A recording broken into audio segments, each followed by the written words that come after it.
Welcome to Community Living Out Loud, brought to you by Community Living Mississauga. I'm your host, Peter Reynolds. On this podcast, we celebrate the lives of persons who have an intellectual disability and the incredible work being done to advocate on behalf of them and their families. Through conversations with experts, advocates, and persons with lived experience, we hope to inspire and educate listeners on the importance of building strong, inclusive communities. Let's get loud. Volunteering is an incredibly valuable experience that benefits both the individual and society as a whole. By donating their time, volunteers gain new skills, expand their social networks, and even improve their mental and physical health. In this episode, we're going to talk about the opportunities for volunteering at Community Living Mississauga and how volunteers are making a profound impact in the lives of persons who have an intellectual disability. And joining me to talk about that is Deb Wach, Manager of Volunteer Services at Community Living Mississauga.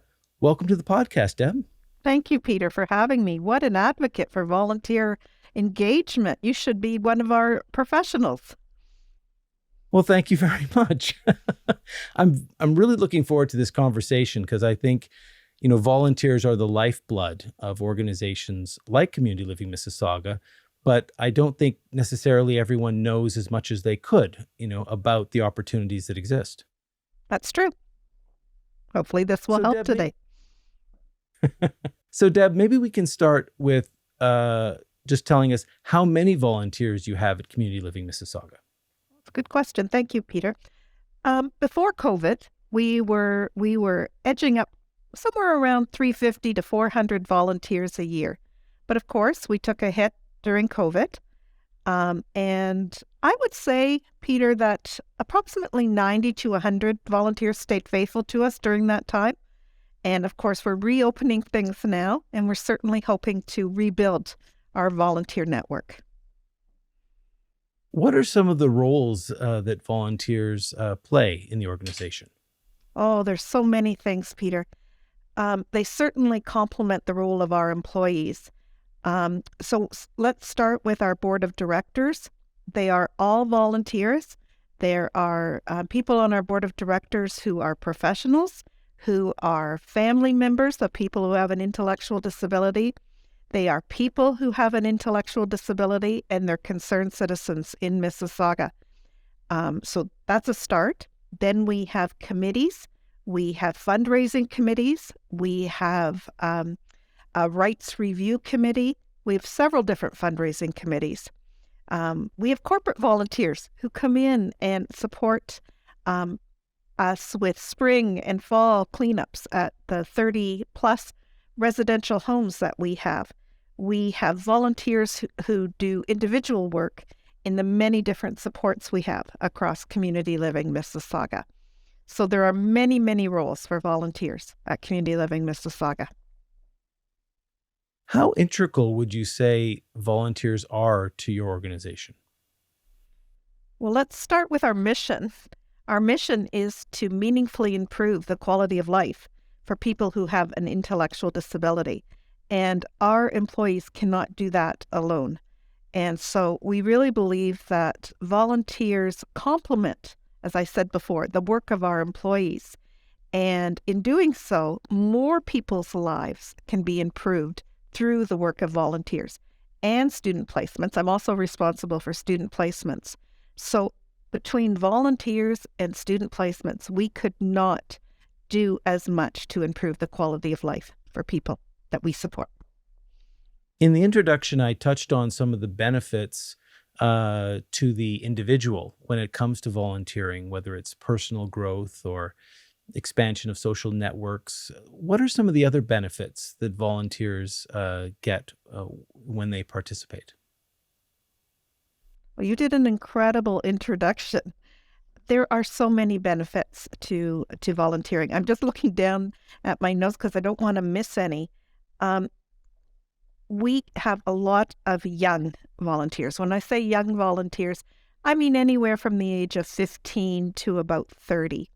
And some of the, and then we have some older adults too, but some of the benefits that we have are personal growth of the people who are volunteering And by personal growth, I mean they can grow socially. They can develop employment skills.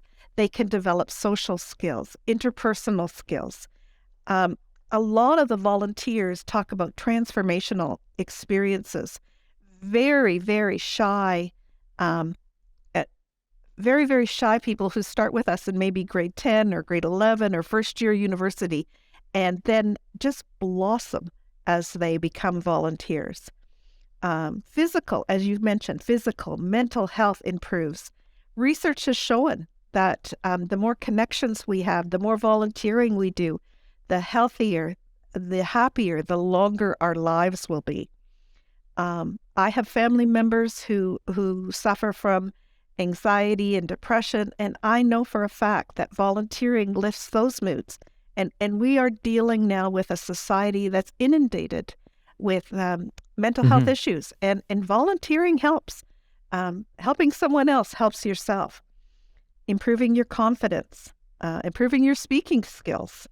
Volunteering can enhance your career. You never know what doors are going to open as you volunteer.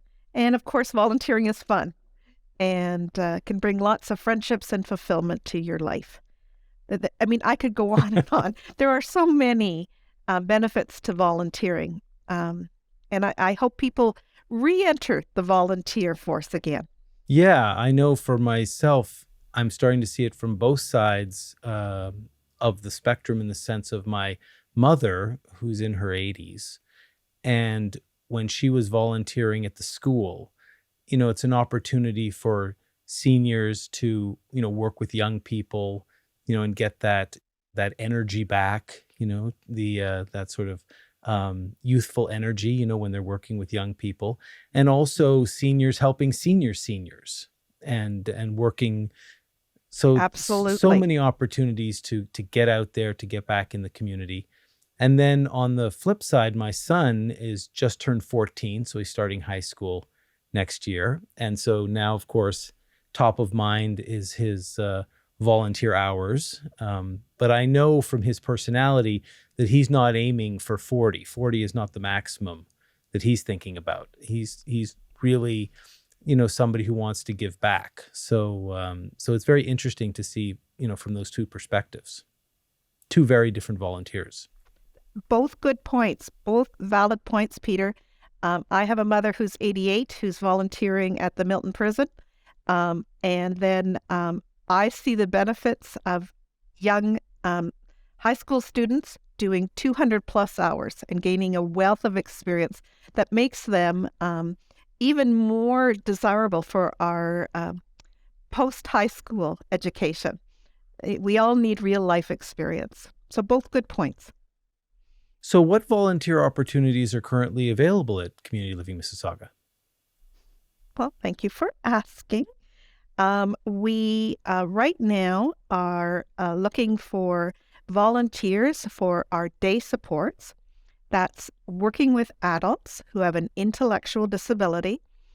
We have 4.5, 5 day support programs where adults come for the day to accomplish their personal goals, have fun in a leisure recreational setting. So we have opportunities there. This summer, we're going to have opportunities for teens who are 15 and up to participate in our summer teen activity program, where they come alongside teenagers who have an intellectual disability and support them to enjoy all that summer has to offer. We have a wonderful one-on-one program where volunteers are matched with someone who's living independently in the community. And I am just getting incredible feedback about the relationships that are growing between the volunteers and the people they're supporting. One gentleman is going to baseball games and the aquarium and looking at cars and doing all kinds of things with the person he's supporting. And both people are growing. We do have opportunities in our respite programs, which are on weekends and during the week. And of course, I know we're going to touch on that a bit later, but we have many opportunities in our Community on Campus program, which we will discuss in a little bit. It's really interesting to see all the different opportunities, and I think that's a big part of, when people are thinking about volunteering for an organization, they're asking themselves, where do I fit? And it seems at Community Living Mississauga, there's really a place for everyone. Absolutely. Absolutely.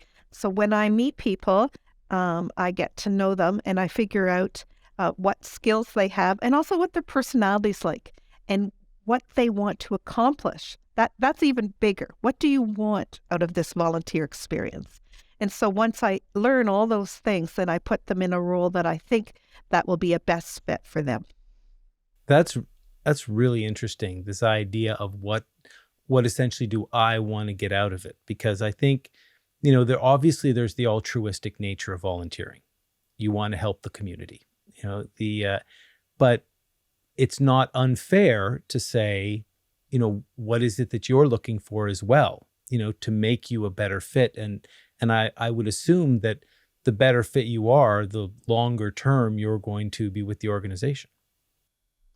Peter, that is an excellent point because I advocate that people have to come into volunteering with two things in mind.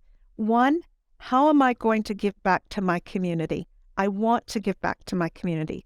The other thing is, what can I take away with me from this volunteer experience?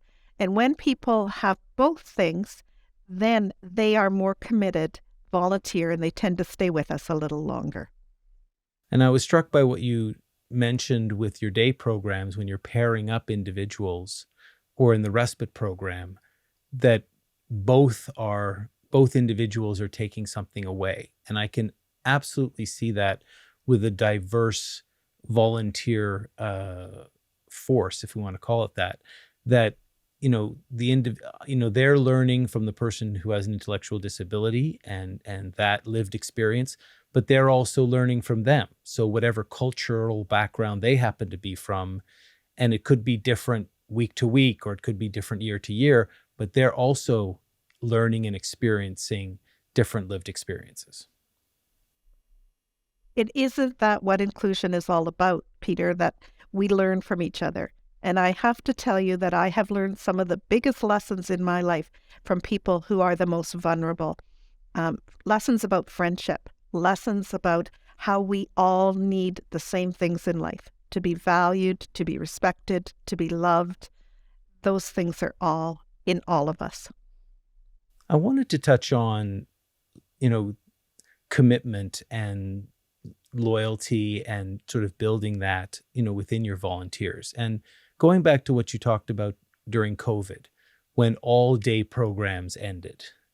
And it's my understanding that some of the volunteers got together and sort of identified, the need to sort of decrease this social isolation and came up with a virtual social initiative, I believe it was. Can you talk to that a little bit? How did you hear that? I do my research, Deb. That's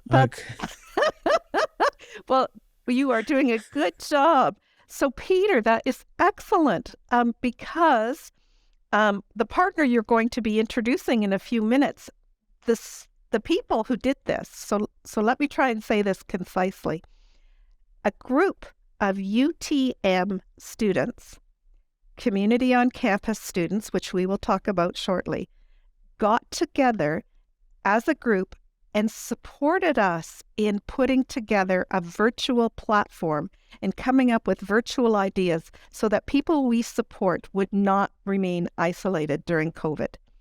Without the work of these by the way, I'm very visual, so forgive me for using my hands, but this group of students were the catalyst to get this program going. And without them, we would not have been where we were so quickly. Remarkable group of students. I would say somewhere between 8 to 10 of them. Absolutely amazing. And they were all long-term community on campus UTM students. And I love that. This idea that not only are you working with an organization, but it's not like you're slotted. This is your responsibility. If you have ideas, if you have initiatives, that the organization is open to those. very much so. And each one of them had different ideas. Some were leaders and could lead the programs. Some were very technical and they came up with the programs. We wouldn't have any idea of all the platforms if it wasn't for that group. So we've touched on Community on Campus program. Can you, let's jump right into it. So tell me, what is the Community on Campus program? Well, it is a partnership program that started in approximately 1990, and I think our guest is going to expound more on it. Spoilers, and Deb. I would Spoilers. say it's getting close. Okay. I'm one of those people that reads the spoilers before I watch the show. Anyway, it started in about the 1990s. We're getting close to our 25th year, except barring the small break during COVID. A partnership program whereby young adults, 21 to 30, could experience university life. So, Peter, in Ontario, youth can go to school, public school, until they're 21. Then at 21, the options that are available to them decrease. And if someone doesn't have a high school diploma, it makes finding a job that much harder. They certainly wouldn't have the academic standing to be enrolled in a university. And the university, I'm going to let our guest describe it, but the university welcomed us with open arms and provided a venue for young adults to experience university life.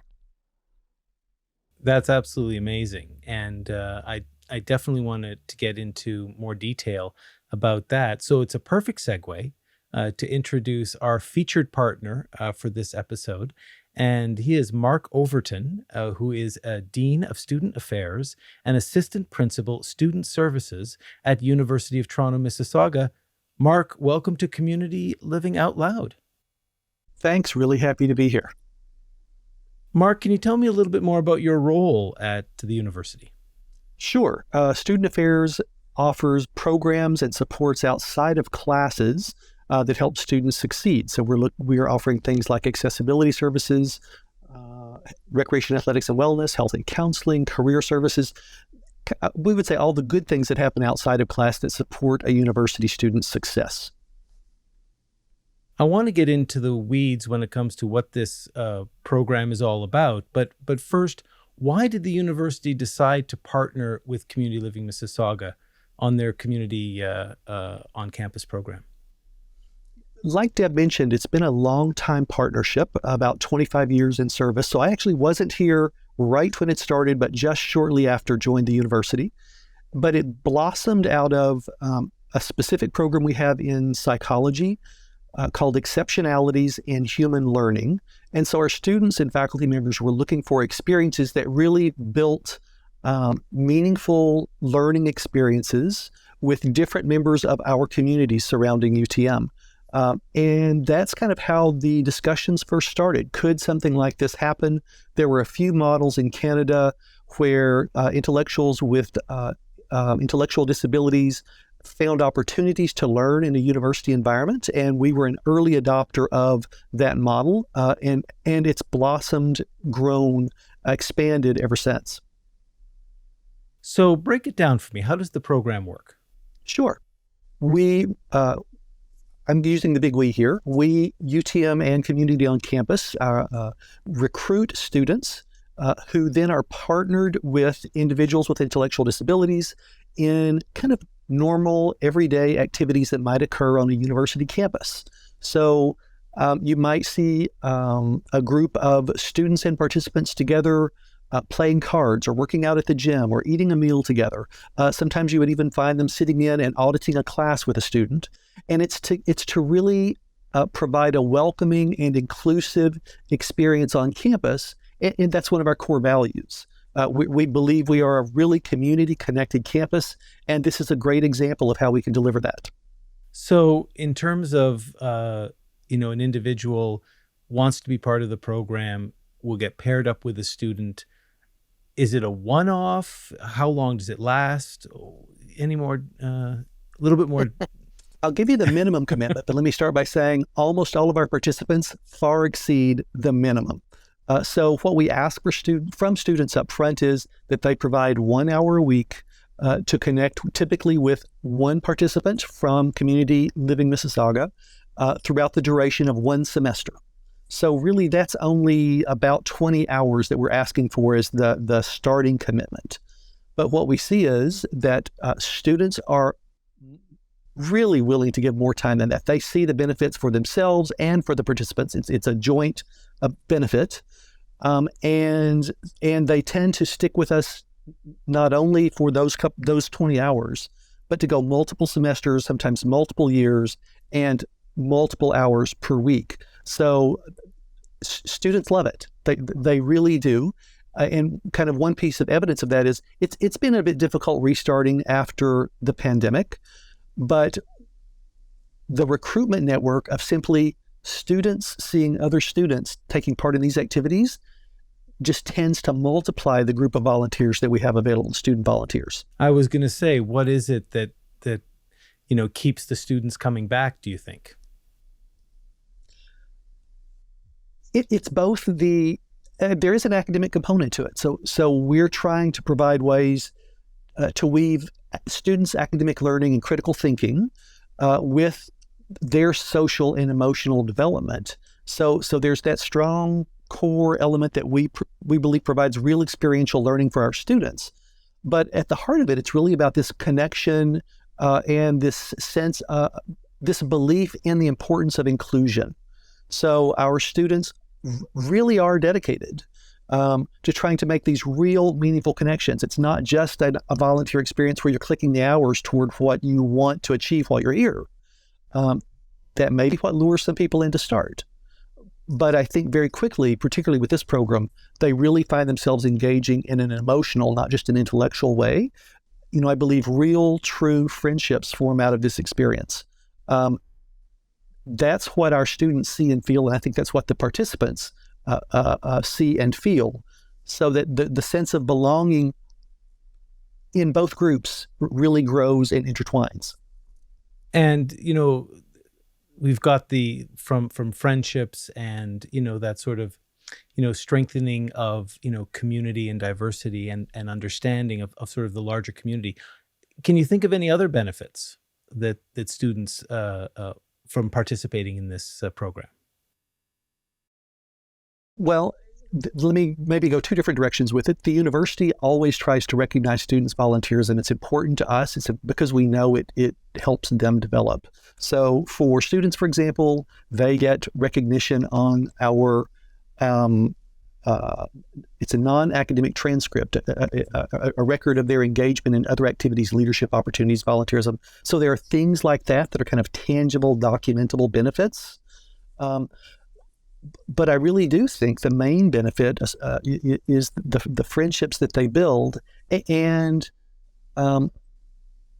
it's kind of a documentable, that they can feel in their bones that they're making a difference in the world. The exposure that they have when they're participating with their friends, it normalizes and regularizes everything. That a really diverse group is hanging out together and doing stuff and obviously having fun. We actually laugh because it's good that the groups are sometimes in really public settings because they can get loud and obnoxious like all university age students can, because they're having such a great time. And that we're able to kind of build these sustaining connections. It's not unusual at all to have students who graduates or alumni of UTM continue to stay connected with Community Living Mississauga and to continue to check in on the program because they know they made and continue to make a difference. And Deb, to that point, can you talk a little bit from the participants' side and the impact that this program is having with them? I would say it's almost dead on, the exact same thing that Mark has said. I think confidence grows. I think that people who have an intellectual disability learn best through imitation. So they are learning from the students, volunteers, just as the student volunteers are learning from the participants. I would say it's a symbiotic relationship where both are growing and developing. Both sets of personal goals are being accomplished. Like I said earlier, I have seen very shy, very unconfident first-year university students start the program and then just blossom through their volunteer work with Community on Campus, thanks to what the participants have taught them. The participants have taught them many things socially too.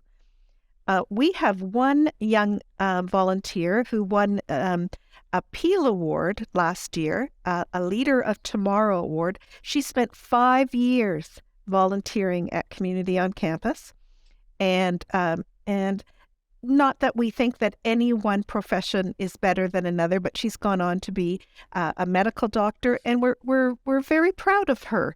That not only has she grown and developed as a person and won an award, she truly will be a leader and an ambassador of tomorrow. Yeah, I from what I'm hearing, we're really building lifelong relationships here. Absolutely. And many of them stay in touch, as Mark said, after the program finishes for both participants. Yeah. What's the future of the program, Mark? Again, it's difficult to look at this moment and look ahead because of the difficulties the pandemic brought for the suspension of the in-person programming. But my sense is that more and more students from diverse areas of study. So, I mean, again, kind of classically, they've come from psychology and some of the other social sciences, but we're finding that is not the pattern anymore. That they're coming from all sorts of areas. They're coming with exposure of family members, friends, connections with disabilities, and some not. So I think the opportunity for the program to grow after we kind of get back into normal operating mode, it's really pretty unlimited. I think interest both from the community living side and from our student volunteer side has typically been higher than either organization can support. So I think the opportunity is just resources to grow it and build it. And Deb, your thoughts on the future of the program? I agree completely with Mark. I think that we took a little hit during COVID, a big hit during COVID. We had to suspend the program for a few years, but now we're rebuilding. And I agree with Mark that the number one way of recruiting more volunteers is through word of mouth and through people seeing other people. So I believe that as we head into the fall, more and more people will be interested as they see and hear more about the program. Yeah. And it's nice to be able just to find those friendly, empathetic students. Yeah, lots of them, Mark. And this is such a great way for them to engage. And even those, Mark, that aren't, maybe don't have the strongest of skills in those areas, become more friendly and empathetic through this program. Yeah, this is totally, I mean, this is absolutely, completely a two-way learning environment. Absolutely. I appreciate what you're saying around everybody who participates learns from everybody who participates. Yep. And so it can be life-changing for anyone who's engaged in any way. And I even say this from a bit of a distance. UTM is work for me.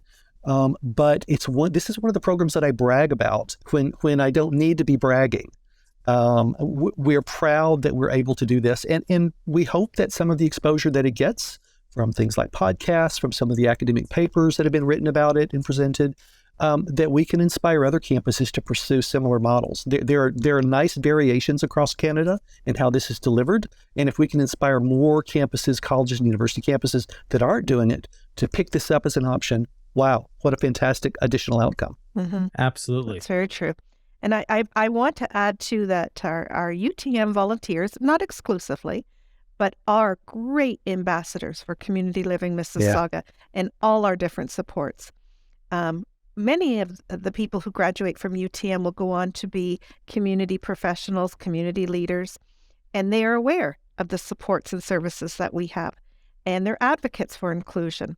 And that's what we want. We want to live in a truly inclusive community that's inclusive of everything that makes us different.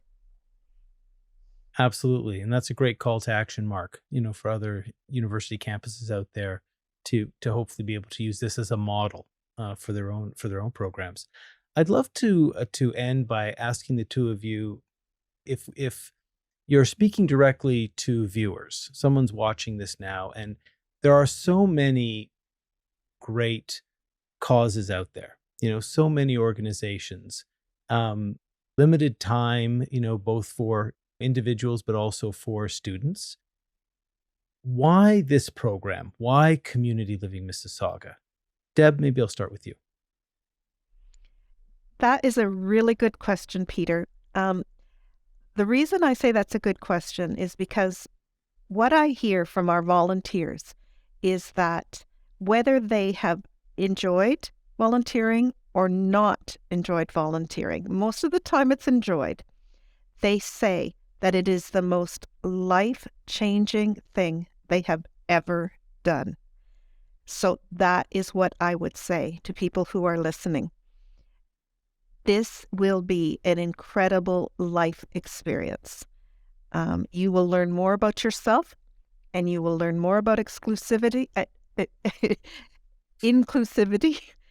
Forgive me. You will learn more about inclusivity, and you will learn more about yourself and your fellow man. It's just an incredible experience. I wish I had known about it when I was younger. Mark? Love that. Absolutely agree.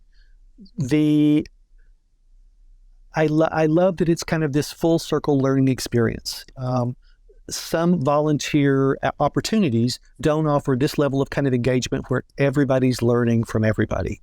And the ultimate focus, I think, for everyone involved is helping each other understand and experience a good life. So I think this is the kind of opportunity that really matches up with university students well, and that sets them or keeps them moving down the right path to understanding that they can make big change through these kinds of actions. So I love it. I know that my colleagues on campus love it, but especially our students on campus love it. If you could see a group, I wish I could capture and send just some images of these groups whenever they're together and they're playing cards or working out together or sitting in on a class to kind of experience what it's like. You can tell it is a meaningful, and you can see the opportunity for it to be a life-changing experience. You can see the joy in their face, right, Mark? Yeah. Yeah. Yep. And pictures speak so much louder than words. I wish we had some here with us. Mark, for those people on campus who are maybe just hearing about this for the first time, how can they find out more information? Glad you asked. So our students, our community on campus does outreach, and they also welcome inquiries. So we actually provide them with an office space on campus so that their full-time staff member can be comfortable while here. Students and participants have a gathering place, so they can simply go visit the office in the Manjaway Nindamanwan academic building where there's an office. They can visit the Community on Campus website through UTM, and we also have tables set up at things like volunteer recruitment days or on-campus experience days. So there are lots of ways. And then I think the other one is just people see other groups of students and participants having fun and say, what's going on there? And we've got a lot of folks who are happy to tell them what the opportunity is. Perfect. And Deb, how about for those people interested in volunteer opportunities at Community Living Mississauga? So both for Community on Campus, if they're, if they missed all that, and for other volunteer opportunities, they can go to our website. It's www.clmiss, I'm enunciating, .ca. So www.clmiss.ca and go under volunteer opportunities. And we welcome any and all applicants. I just wanted to thank both of you so much for providing your time and expertise on this topic. It's been fantastic. Thank you. Thank you for having. Agree. Thank you, Mark. Nice to see you. Hope I'll see you on campus. Good to see you too, Deb. Okay. Thanks, Peter. Thank you, Peter. And thank you to our audience. We really value your support. And whether you're listening to this on your favorite podcast app or watching it on YouTube, we'd love to hear from you. Please be sure to subscribe and leave a comment, because your questions is what drives the content for this podcast. I'm your host, Peter Reynolds. You've been listening to Community Living Out Loud. And until next time, stay loud.